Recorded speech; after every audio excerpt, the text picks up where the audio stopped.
आज वो है बल्क मॉडुलस ऑफ इलास्टिसिटी। देखिए भैया, बल्क मॉडुलस ऑफ इलास्टिसिटी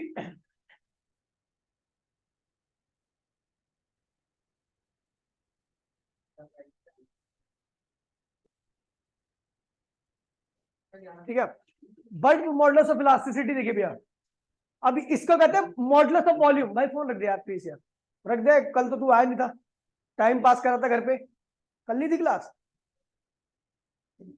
सही है, कल भी होगी क्लास और परसों भी होगी क्लास, ठीक है। सुन लीजिए भैया, सुन लीजिए, चैप्टर 10 तक खत्म कर दूंगा पूरा, मेरी बात सुनिए। तो बल्क मॉडुलस ऑफ इलास्टिसिटी को मॉडुलस ऑफ वॉल्यूम भी कहते हैं। क्या कहते हैं? अब जाहिर सी बात है, मॉडुलस ऑफ वॉल्यूम जब मैं चेंज, मॉडुलस ऑफ वॉल्यूम का मतलब होता है भैया कि यहां पर आप स्ट्रेस लगाओगे क्या चेंज करने के लिए? वॉल्यूम चेंज करने के लिए। यानी यहां पर जो स्ट्रेन आने वाला है वो किसमें आएगा? वॉल्यूम में। कोई कहां पे स्ट्रेन आएगा? वॉल्यूम में। समझ गए? समझ गए? और किस स्ट्रेस का इस्तेमाल करोगे जब आपको वॉल्यूम चेंज करना होता है? तो किस? हाइड्रोलिक स्ट्रेस का। ठीक है भैया, यहां पर जिस स्ट्रेस का आप इस्तेमाल करोगे वो हाइड्रोलिक स्ट्रेस रहेगा। यंग मॉडुलस में आपने जिस स्ट्रेस का इस्तेमाल किया था वो नॉर्मल स्ट्रेस था, उसमें आप लेंथ बढ़ा रहे थे, घटा रहे थे, ठीक है। तो इसका नाम है भैया मॉडुलस ऑफ, हाँ ठीक है, और ये थोड़ा सा उससे ज्यादा लॉजिकल है, ठीक है, ध्यान रखना, ठीक है, समझ गए? तो ये देखिए, by observation bulk modulus of elasticity, bulk modulus, modulus of elastic, इसको बी से लिखते हैं, ठीक है। वह एनसीईआरटी में बी से लिखा हुआ, इसमें शायद के से लिखा हुआ, ठीक है, तो हम के से लिख रहे हैं, हम बी से लिख रहे हैं, ठीक है। तो बाय ऑब्जर्वेशन,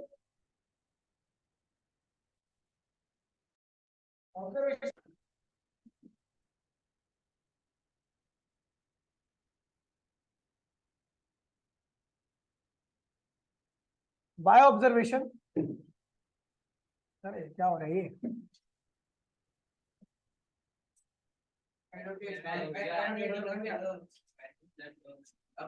अच्छा, बाय ऑब्जर्वेशन, ठीक है। ऑब्जर्वेशन में देखा गया, ये बॉडी है, इसका वॉल्यूम क्या है? V है। आपने इसके ऊपर चारों ओर से कुल कितना फोर्स लगाया है? F। कितना लगाया है? और इसका कुल कितना सरफेस एरिया है? टोटल सरफेस एरिया कितना है यहां पर? A। क्या है? अप्लाइड फोर्स यानी डिफॉर्मिंग फोर्स क्या है यहां पर? अप्लाइड फोर्स, अप्लाइड फोर्स या डिफॉर्मिंग फोर्स कह सकते हो आप इसको, वो क्या है भैया आपका? सर तो हाइड्रोलिक स्ट्रेस क्या होगा? फोर्स अपॉन में एरिया होगा, याद है? फोर्स अपॉन में एरिया। और इस हाइड्रोलिक स्ट्रेस की वजह से इसके अंदर जो स्ट्रेन आएगा उस स्ट्रेन को कहेंगे वॉल्यूमेट्रिक स्ट्रेन। क्या कहेंगे उसे? Strain due to this force, strain due to this stress, due to this stress. अगर आप बाहर से इसके ऊपर फोर्स लगा रहे हो, ध्यान दीजिए भैया, आप इसके ऊपर बाहर से फोर्स लगा रहे हो तो भैया इसका वॉल्यूम बढ़ेगा या घटेगा? अगर आप इसके ऊपर बाहर से फोर्स लगा रहे हो, बलून के ऊपर बाहर से फोर्स लगा रहे हो, तो उसका वॉल्यूम घटेगा बढ़ेगा? घटेगा। यानी जो इसके अंदर वॉल्यूमेट्रिक स्ट्रेन आएगा वो कैसा होगा? नेगेटिव। कैसा होगा? यानी वो स्ट्रेन क्या होगा? माइनस डेल्टा वी अपॉन में वी। आपको पता है जब वॉल्यूम घटता है तो जो स्ट्रेन होता है वो नेगेटिव होता है, याद है? तो देखा गया according to Hooke's law, according to Hooke's law, Hooke's law क्या कहता है भैया कि ये जो स्ट्रेस है, कौन सा स्ट्रेस है? Hydraulic stress. ये किसके प्रोपोर्शनल है? वॉल्यूमेट्रिक स्ट्रेन के। माइनस साइन ये रिप्रेजेंट कर रहा है कि वॉल्यूम आपका क्या हो रहा है भैया? स्ट्रेस लगाने पर घट रहा है। प्लस आ जाएगा तो बढ़ेगा। अब इस प्रोपोर्शनलिटी साइन को हटाने के लिए हमने कांस्टेंट का इस्तेमाल किया जिसको हम कहते हैं बल्क मॉडुलस या modulus of volume, modulus of volume. ये माइनस डेल्टा वी अपॉन में वी के बराबर हो गया। अच्छा देखिए, ध्यान दीजिए, जब आप किसी के वॉल्यूम को क्रश करते हो, उसके वॉल्यूम को कम करते हो, तो जो आप स्ट्रेस लगाते हो उसको हम डायरेक्टली प्रेशर भी यूज कर सकते हैं। किसकी फॉर्म में यूज कर सकते हैं? केवल वॉल्यूम की टर्म में। जब आप वॉल्यूम के अंदर चेंज कर रहे हो तो उस वक्त जो आपका स्ट्रेस होगा उसको आप प्रेशर ले सकते हो, कोई दिक्कत तो नहीं है, ठीक है। तो ये जगह प्रेशर इक्वल्स टू में bulk modulus minus delta V upon में क्या हो गया, वी हो गया। ये भी होता है, खैर ऊपर वाला भी है नीचे वाला भी, चलो दोनों का भी बाद में कर दूंगा, ठीक है।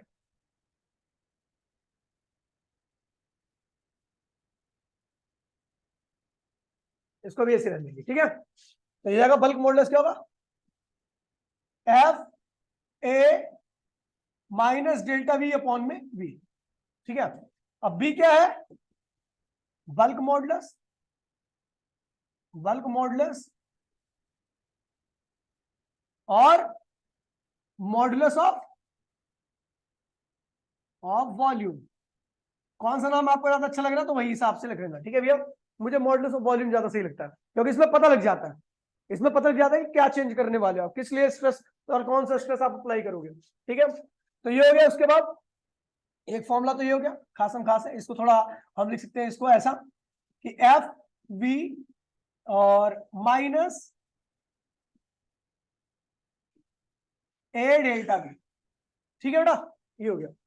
अच्छा, ये हो गया बल्क मॉडुलस, ठीक है। अब इसको हम लिखते हैं एफ अपॉन में, एक हम क्या लिख देंगे, प्रेशर, क्योंकि हम यहाँ पर वॉल्यूम को चेंज कर रहे हो, ठीक है। तो बल्क मॉडुलस क्या हो गया, एफ अपॉन में, एक यहाँ पे क्या लिख देंगे ये, और माइनस डेल्टा वी अपॉन में वी, तो इसको लिख दीजिए माइनस पी वी अपॉन में डेल्टा वी।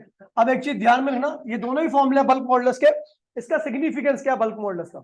तो भैया बल्क मॉडुलस का सिग्निफिकेंस ये है कि अगर किसी भी चीज का बल्क मॉडुलस ज्यादा होगा, बल्क मॉडुलस ज्यादा होगा, तो उसके वॉल्यूम में चेंज क्या होगा, कम होगा। उसके वॉल्यूम में चेंज, बताओ किसका बल्क मॉडुलस ज्यादा होना चाहिए, गैस का या सॉलिड का। क्योंकि सॉलिड के वॉल्यूम में आप फोर्स लगा करके चेंज, प्रेशर लगाकर चेंज नहीं कर सकते, लेकिन गैस के ऊपर अगर आप फोर्स लगाते हो, स्ट्रेस लगाते हो, तो गैस का वॉल्यूम क्या होगा, बहुत ज्यादा चेंज हो जाएगा। समझ गए भैया। यानी बल्क मॉडुलस किसका ज्यादा होगा, सॉलिड का या गैस का, सॉलिड का। लिक्विड का या गैस का, लिक्विड का। लिक्विड का वॉल्यूम कम चेंज होता है, ठीक है। तो ध्यान रखना, नोट में ध्यान रखना भैया, बहुत इंपॉर्टेंट नोट है, 500 रुपए का ही नोट है अब तो, ठीक है। इनवर्सिबल टू चेंज इन वॉल्यूम, जिसके अंदर भी वॉल्यूम का चेंज जितना ज्यादा होगा उसका बल्क मॉडुलस उतना कम होगा। तो यहां पे लिखता हूं भैया, बल्क मॉडुलस ऑफ गैस कम होगा बल्क मॉडुलस ऑफ लिक्विड से, और बल्क मॉडुलस ऑफ सॉलिड से। सबसे ज्यादा बल्क मॉडुलस किसका होता है भैया। और एक बात ध्यान में रखना, for perfectly rigid body, perfectly rigid body, rigid body जानते हो क्या होता है,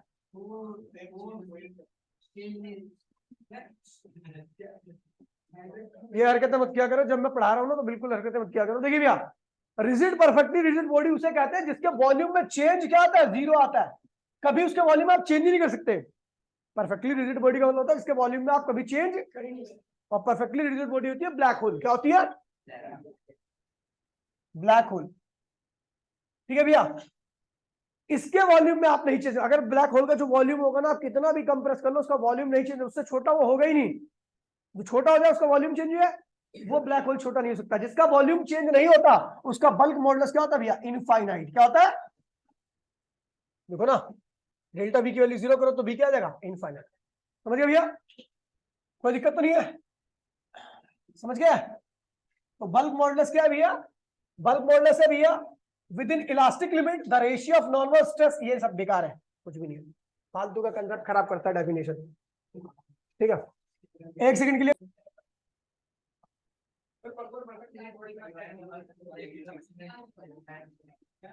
और देखिए भैया, इसके बाद एक आता है कंप्रेसिबिलिटी। क्या आता है,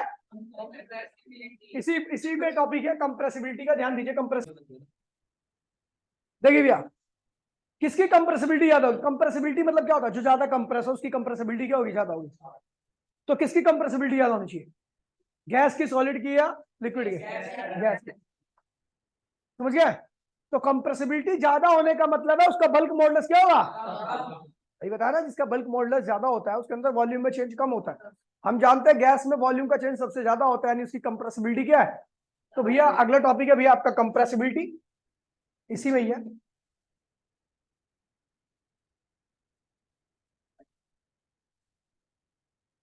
कंप्रेसिबिलिटी कैसे लिखते हैं इसको, मैं इसको कैसे लिख रहा हूं, ठीक है। और क्या दिक्कत है, सिंपल है ना। बल्क मॉडल्स को बी से लिखा था मैंने। हाँ मैंने लिखा था, एनसीईआरटी में ऐसे लिखा हुआ है। देखिए भैया भाई प्लीज बोलिए मत। कंप्रेसिबिलिटी जो होता है, ठीक है, कंप्रेस होने की एबिलिटी, कंप्रेस होने की, कंप्रेस होने की कैसे बड़ी की छोटी, कंप्रेस होने की एबिलिटी, कंप्रेस होने की एबिलिटी को क्या कहते हैं भैया, कंप्रेसिबिलिटी। सबसे ज्यादा कौन कंप्रेस होता है, air compressibility, air compressibility, compressibility, ये बिलिटी क्या होगा भैया, गैस की सबसे ज्यादा क्या होगी, गैस की, फिर लिक्विड की, फिर क्या होगी भैया, सॉलिड की। सबसे कम कंप्रेसिबिलिटी क्या होती है, सॉलिड। तो हम देख रहे हैं जिसका बल्क मॉडुलस ज्यादा था उसकी कंप्रेसिबिलिटी क्या यहाँ पर कम है, तो हम कह सकते हैं हेंस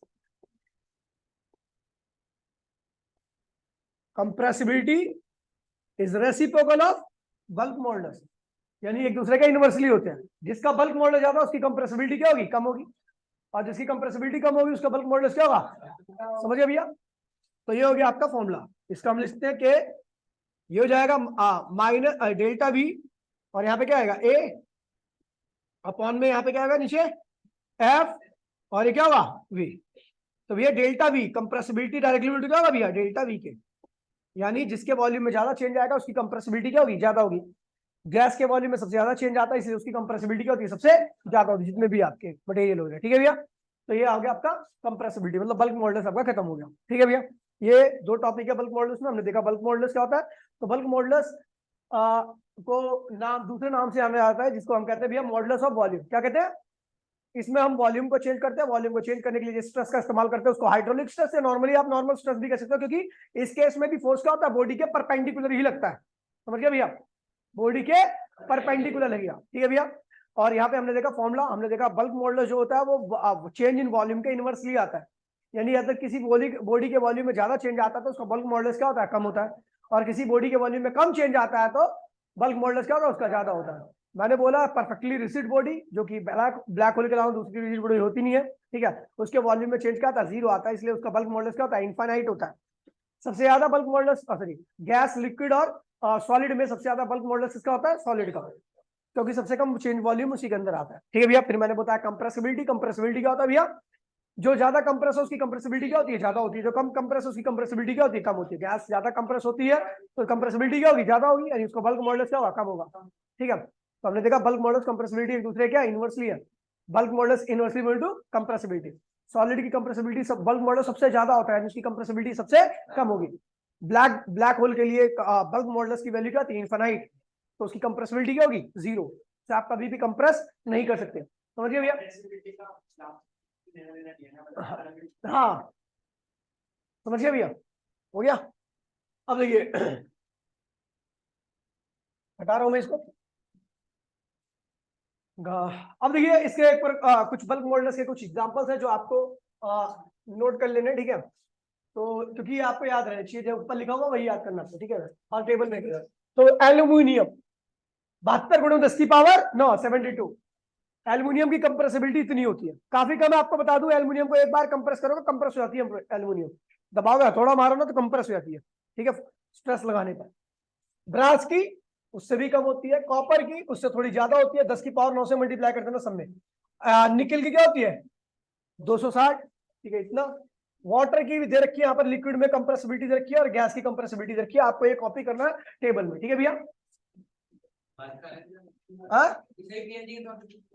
क्या करें, हाँ से भी है। क्वेश्चन नंबर फर्स्ट, ठीक है, आईआईटी 2005 में आता है, आईआईटी टुच्चा क्वेश्चन है। कह रहा भैया the pressure of a medium is change from इतना, मतलब प्रेशर को हमने इतना चेंज किया, ठीक है, कितना है 1.01 into 10 to power 5 pascal, pascal is the SI unit of pressure, ठीक है। टू P1 इतना था, P2 कितना कर दिया 1.65 गुणे में 10 की पावर 5 पास्कल। ठीक है, समझ गया? इतना कर दिया तो प्रेशर में चेंज कितना आया? Change in pressure P2 minus, आप P1 माइनस P2 भी कर सकते हो, लेकिन बशर्ते आप ज्यादा में से कम ही माइनस करोगे, प्रेशर स्केलर क्वांटिटी होती है। ठीक है भैया, अब दोनों को माइनस करो, क्या है भैया आपका 0.15, ये क्या होगा 4 आएगा ना, 54 आएगा ना, गुना 10 की पावर, ज्यादा ज्ञान मत दे मुझे यहाँ पे, ठीक है, पास्कल। इतना प्रेशर का आपने चेंज किया। ठीक है भैया, एंड चेंज इन वॉल्यूम कितना आ गया? 10%। चेंज इन वॉल्यूम कितना आ गया? चेंज इन वॉल्यूम कितना आ गया? Volume 10% of V of initial. Initial में जो भी वॉल्यूम था उसका 10% वॉल्यूम क्या हो गया? चेंज हो गया। 10% कैसे लिखेंगे भैया? तो अगर वॉल्यूम का परसेंटेज निकलना है मुझे, क्या लिखना है? 10%। क्या लिखेंगे? 10% की यहाँ पे क्या लिखेंगे? 100 से डिवाइड कर दो, इसके गुणे में 100। क्या लिख दिया? ठीक है, अब परसेंटेज वॉल्यूम कैसे लिखेंगे भैया? तो चेंज इन वॉल्यूम अपॉन में ओरिजिनल वॉल्यूम। क्या लिखेंगे? चेंज इन वॉल्यूम अपॉन में ओरिजिनल वॉल्यूम। ठीक है भैया, वॉल्यूम के अंदर जो चेंज आया वो इतना परसेंट आया। एक मिनट भैया, गलत लिख दिया, मतलब लिखा तो सही है लेकिन आप समझ नहीं पाओगे शायद इसको। देखिए एक्चुअल में ये क्या है, इसको पहले मैं हटा रहा हूं यहां से। ठीक है, अब देखिए ये क्या है? ये है परसेंटेज चेंज इन वॉल्यूम। क्या है ये है परसेंटेज चेंज इन वॉल्यूम, और वो कितने, किसके बराबर है? 10% के। किसके बराबर है? समझ गया? ये है चेंज इन वॉल्यूम अपॉन में original, change in volume upon में गुणे में 100, ये होगा percentage change in volume. Volume का चेंज अपॉन में जितना था स्टार्टिंग में गुणे में 100 करोगे तो परसेंटेज चेंज इन वॉल्यूम आपका आ जाएगा। अब देखिए क्या करेंगे,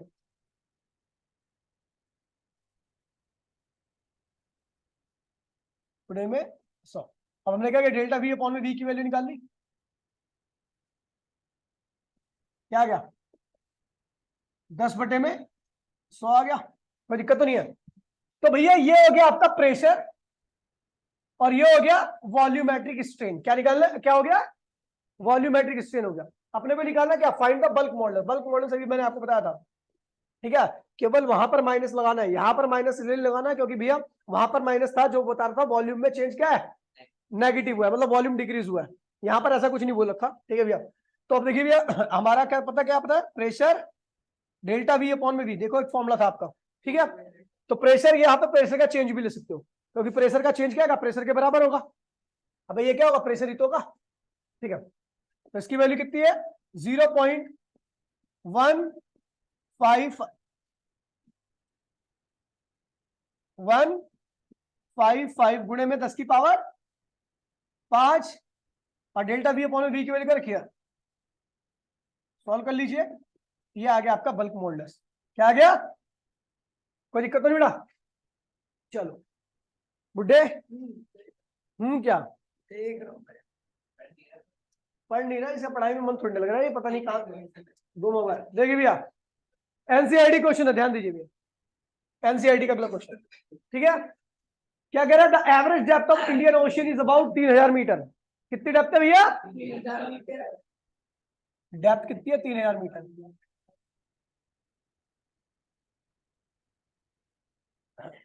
ठीक है, 3000 मीटर में सोचते हो 3 किलोमीटर गहरा एवरेज डेप्थ है। अब सोचो आपके सर के ऊपर 3 किलोमीटर गहरा, आप समुद्र के अंदर हो, कैसा लगेगा आपको? सोचो, सोच के डरावना लगेगा। खैर अगर मान लो प्रेशर में सरवाइव भी कर गए तो सोचो ना, आपके ऊपर 3 किलोमीटर का समुद्र है, आप 3 किलोमीटर बॉटम में हो। देखिए सुनिए, एवरेज डेप्थ इंडियन ओशन कितनी है? Calculate the fractional compression. Fractional compression सुन लीजिए, मतलब डेल्टा वी अपॉन में वी की वैल्यू, स्ट्रेन की वैल्यू ये निकालना है। डेल्टा वी अपॉन में वी की वैल्यू अपने को कैलकुलेट करनी है। कह रहा है भैया बल्क मॉडुलस ऑफ वाटर कितना है भैया? वाटर का फ्रैक्शन ये निकालना है, मतलब समझे कि जब बॉटम पे जो पानी बॉटम, अच्छा तो जो टॉप पे है उस पर कम प्रेशर लग रहा है पानी के ऊपर, लेकिन जो बॉटम पे होगा उस पर ज्यादा प्रेशर लगेगा, और प्रेशर उसके वॉल्यूम को क्या करेगा, चेंज करेगा। किसके वॉल्यूम को, वाटर के वॉल्यूम। तो वही निकालना, fractional change in volume of water निकालना, वाटर के अंदर निकालना। ठीक है भैया। और क्या करें भैया, बल्क मॉडल्स कितना रखा वाटर का, 2.2 गुणे में 10⁻9 न्यूटन पर मीटर। जितने भी मॉडल्स है ना भैया, सबकी एसआई यूनिट न्यूटन पर मीटर स्क्वायर ही होती है, समझ गए। अब देखिए कैसे करें आगे समस्या, देखिए भैया हमें पता बल्क मॉडल्स का फॉर्मूला क्या था, पी डेल्टा वी अपॉन में वी, ये था। तो डेल्टा वी अपॉन में वी क्या होगा, पी अपॉन में वी। ठीक है भैया, पी पता ही नहीं है, पी पता ही नहीं है, कैसे निकाले भैया, ध्यान रखना।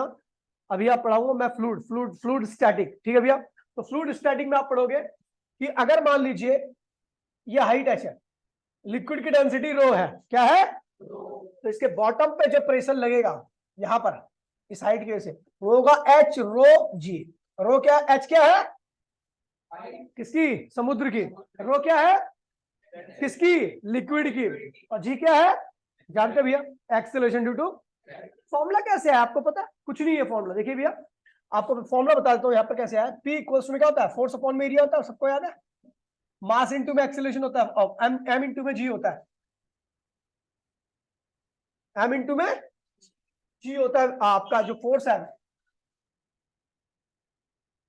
फोर्स को आपको पता है यहां पर जो फोर्स है, अगर किसी बॉडी के वेट की वजह से कहीं पर प्रेशर लग रहा है, कहीं पर प्रेशर लग रहा है, किसी बॉडी के वेट की वजह से कहीं पर प्रेशर लग रहा है, तो उसका जो फोर्स होता है वो वेट के बराबर होता है, आपको याद होगा। वेट क्या होता है, बॉडी का मास इनटू में एक्सेलरेशन ड्यू टू अपॉन में ए। मास क्या होता है, वॉल्यूम इनटू में डेंसिटी जी। एरिया, वॉल्यूम क्या होता है, एरिया इनटू में हाइट। क्या होता है, किसी बॉडी का एरिया इनटू में हाइट का, तो उसके वॉल्यूम के बराबर आता है, रो जी।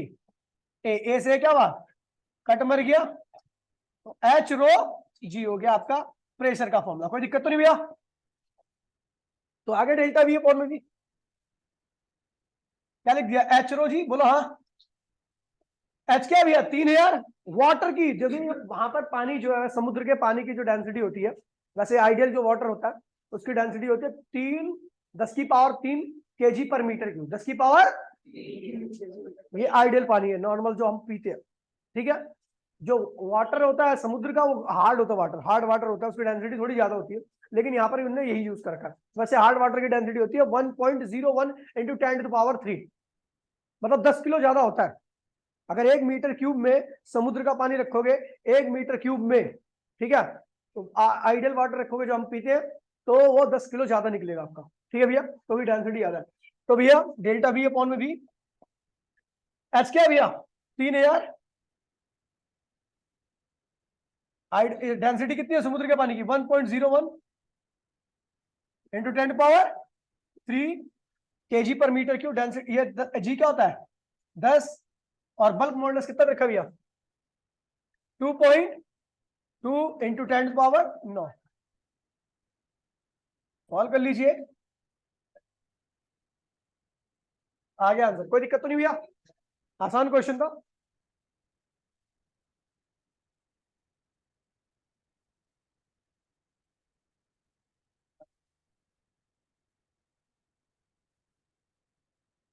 ठीक है, हो गया।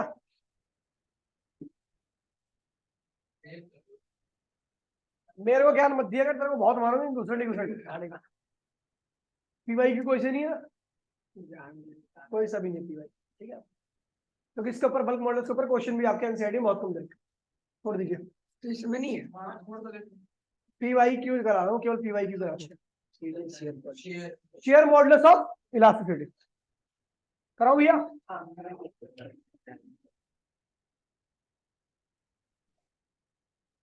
देखिए भैया, शेयर मॉडल्स ऑफ इलास्टिसिटी ध्यान दीजिएगा, यहाँ पे आपको 1 2 3 बातें पता लगेंगी। ठीक है, मॉडल्स ऑफ रिजिडिटी और शेयर मॉडल्स। ठीक है, इस केस में शेयर में क्या करते हो भैया, आप एक बॉडी को लेते हो जिसका बॉटम क्या होता है, फिक्स होता है। क्या होता है, फिक्स्ड है, और इसके ऊपर आप लगाते हो टेंजेंशियल फोर्स। क्या लगाते हो? टेंजेंशियल फोर्स मतलब फिक्स सरफेस के पैरेलल होता है ये, ठीक है। अब ये फोर्स लगाते के साथ ही ये ए और बी पॉइंट क्या होते हैं भैया? ये वाला क्या होता है? ये ए पॉइंट कहां चला जाता है भैया? ए डैश पर। और बी वाला पॉइंट कहां चला जाता है भैया?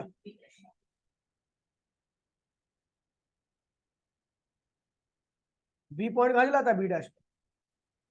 बॉडी पहले ऐसे थी, लेकिन फोर्स लगाने पर ये ऐसे हुई, ठीक है।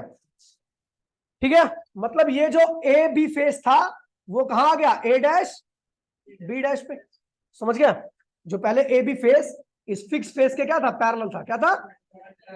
अभी भी पैरेलल, लेकिन शिफ्ट कर गया। पहले दोनों की रिलेटिव पोजीशन क्या थी? एक ही थी। ए बी इसके जस्ट नीचे था, ऊपर था मतलब जस्ट। लेकिन आपके इस टेंजेंशियल फोर्स की वजह से, इस फोर्स की वजह से, ठीक है, ये शिफ्ट हो गया। कितना एंगल शिफ्ट हो गया? थीटा। ये जो ए और ए के अंदर जो चेंज आया है वो है डेल्टा एल। क्या है? Delta L.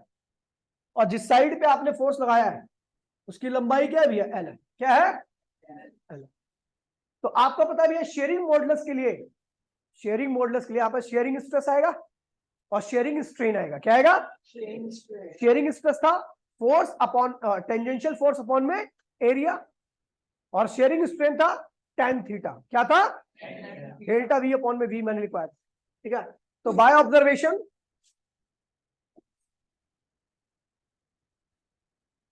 ऑब्जर्वेशन, ठीक है, शेयरिंग स्ट्रेस क्या है भैया? टेंजेंशियल फोर्स अपॉन में एरिया। कौन सा एरिया भैया? इस वाले फेस का एरिया। इसको स्मॉल एरिया देता हूं। क्या देता हूं? स्मॉल एरिया, क्योंकि हमने कैपिटल ए ऑलरेडी ले रखा है। जिस फेस पे लग रहा है उसका एरिया, ठीक है। और टेंजेंशियल स्ट्रेन क्या होगा?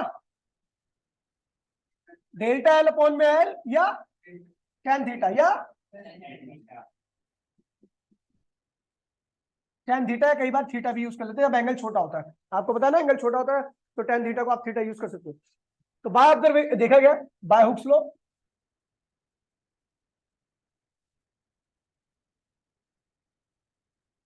क्या कहता है भैया हुक्स लॉ? कह रहा भैया जो ये है एफ टेंजेंशियल स्ट्रेस है वो किसके? टेंजेंशियल स्ट्रेन के डायरेक्टली होगा। एफ इक्वल्स टू में ए, इसको यहां पर किसे जी से लिख रखा है? किससे लिख रखा है? ईटा से लिख रखा है। किससे लिख रखा है? हम भी ईटा से लिख देते हैं, इससे, ठीक है। ईटा सिंबल होता है ईटा।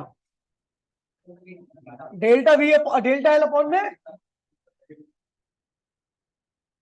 एल अपॉन में एल। ईटा इक्वल्स में क्या हुआ? F L delta L. ओए, डेल्टा एल क्या है? शिफ्टिंग। क्या है? किसमें? फेज में शिफ्टिंग। ये कॉपी है आपकी। इसके ऊपर अगर आप फोर्स लगा रहे हो तो इसका नीचे वाला बॉटम वाला फेस अगर फिक्स होगा तो ये आगे ऊपर वाला फेस क्या होगा? शिफ्ट कर जाएगा। अगर इसके अंदर ज्यादा शिफ्टिंग होगी तो इसका शेयरिंग मॉडुलस क्या है? कम है। और इसके अंदर कम शिफ्टिंग होगी तो मॉडुलस क्या है? ज्यादा है। समझ गया? अब ये बॉटम वाले फेस को फिक्स कर दो, ठीक है। टॉप वाले फेस पर टेंजेंशियल फोर्स लगाओ तो ये वाला फेस क्या होगा? आगे की तरफ जाएगा। तो अपनी पोजीशन से जितना आगे जाएगा वही क्या कहलाएगा? शिफ्टिंग कहलाएगा। और जिसका शेयरिंग मॉडुलस ज्यादा होता है उसके फेस में शिफ्टिंग उतनी कम होती है, ठीक है। शिफ्टिंग इन फेस, समझ गए भैया? बहुत इंपॉर्टेंट है, ठीक है।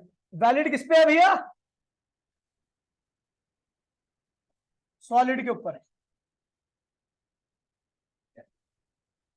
बल्क मॉडुलस इसमें वैलिड होगा, सॉलिड लिक्विड गैस तीनों पे। और यंग मॉडुलस इसमें वैलिड होगा सॉलिड पे, क्योंकि लेंथ बढ़ा कर किसी सॉलिड की तो कर सकते हो, गैस की थोड़ी ना लेंथ बढ़ेगी घटेगी, ठीक है। ये भी किस पे पर वैलिड है? केवल सॉलिड पे, ठीक है भैया।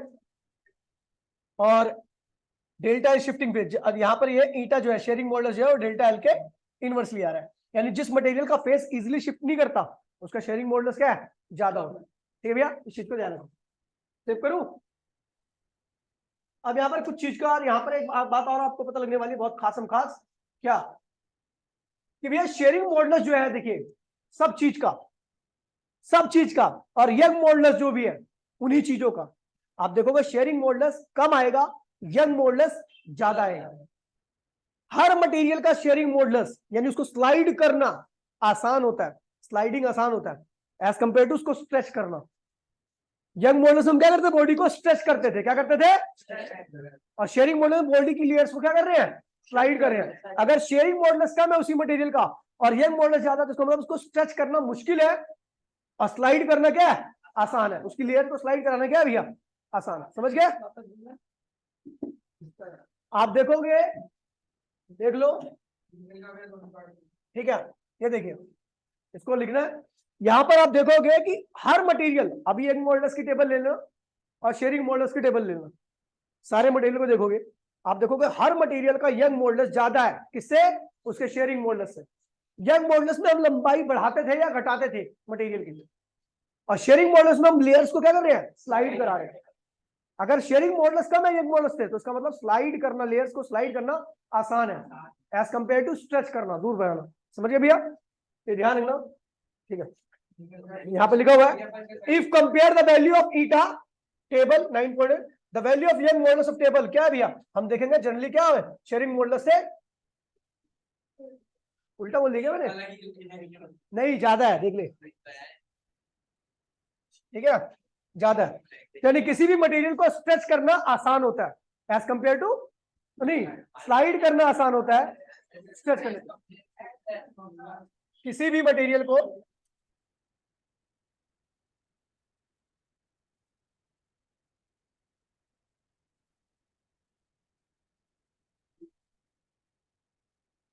किसी भी मटेरियल की लेयर्स को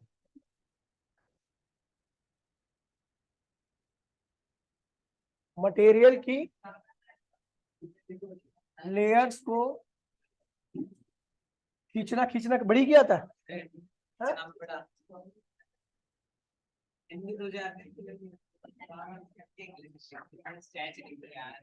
लेयर्स को खींचना,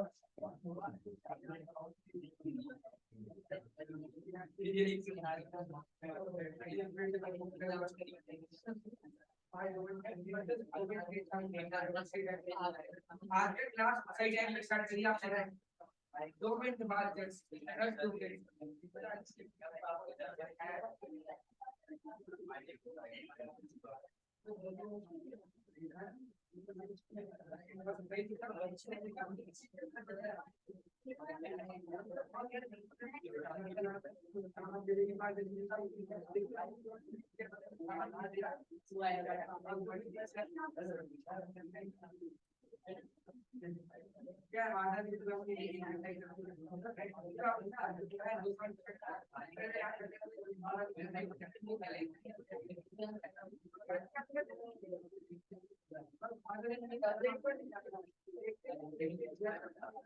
देखिए, किसी भी मटेरियल्स को लेयर को अलग करना मुश्किल होता है एज कंपेयर टू उनको स्लाइड कराना, क्योंकि लेयर्स को अलग करना मतलब क्या भैया, यंग मॉडल्स, और स्लाइड करना मतलब शेयरिंग मॉडल्स, और शेयरिंग मॉडल्स की वैल्यू हमेशा हर मटेरियल की आती है, कम होती है as compared to Young model.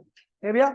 अब कल की क्लास जो होगी, इसकी शायद लास्ट क्लास होगी, ठीक है, और कल की टाइमिंग रहेगी मॉर्निंग में ही, तो कल मिलते हैं सेम टाइम सेम जाते हैं। टाटा बाय बाय, जय हिंद जय भारत। संडे को 2 घंटे लीजिए।